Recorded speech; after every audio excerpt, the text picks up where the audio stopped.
and the Bani Cham, a group that practices a more syncretic religious tradition.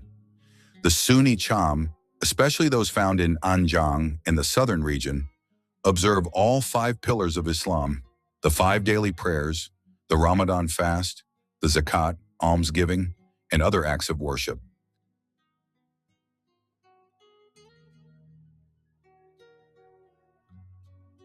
The mosque is the center of their lives, and religious education is provided from an early age.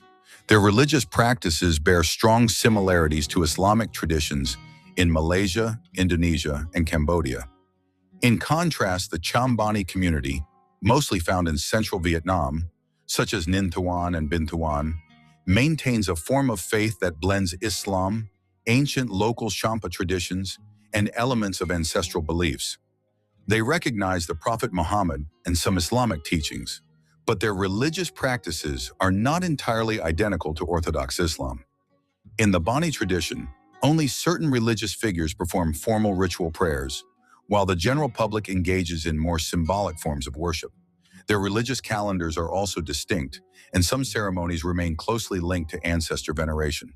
For them, religious identity is inseparable from ethnic identity and the long history of the Cham people.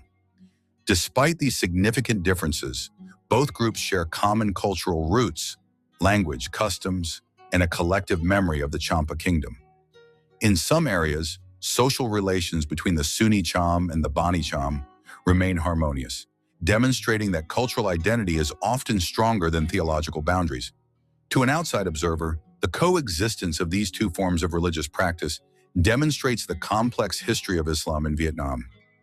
It does not exist as a single entity, but has adapted to local, political, and cultural contexts over centuries. Amidst modernization and globalization, some Bani communities have begun to interact more intensely with the international Muslim world, while others have maintained ancestral traditions.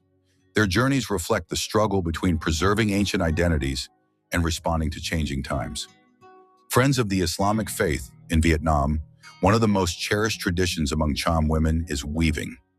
This skill has been passed down from mother to daughter for hundreds of years, using simple wooden looms that creak gently to the rhythm of the weaver's hands. Inside shady stilt houses, they weave thread by thread into silk and cotton fabrics with vibrant patterns: red, gold, indigo, and emerald green. These motifs are not merely decorative. Every line and color holds meaning about nature, history, and the identity of the Cham people. Textiles are a silent language that tells the story of women's patience, perseverance, and dedication in preserving their ancestral heritage. For many families, woven fabrics are not just household items, but symbols of honor and cultural pride. These fabrics are used in various important occasions, from weddings and births to religious ceremonies. Thus, each piece of fabric becomes a thread connecting the present with the long past, including traces of the glory of the Champa civilization and the journey of Islam in the region. Yet life in the Muslim villages of An Giang is not entirely romantic. Many families still live simply in wooden stilt houses, some standing above the water or in low-lying areas, prone to flooding during the rainy season. Although the region is not regularly hit by major flooding, the geography still limits development and infrastructure. Amidst these limitations, life in Anjiang demonstrates remarkable resilience. The traditions of weaving, stilt houses, and communal living are not simply symbols of poverty or isolation, but rather evidence of a community's ability to survive and adapt without losing its identity. It is here, amidst the sound of looms and the flowing Mekong River, that the story of Cham Islam continues to be written, not with ink, but with thread, hard work, and hope passed down from generation to generation. The month of Ramadan in the Cham Muslim villages of Anjiang brings a solemn yet warm atmosphere.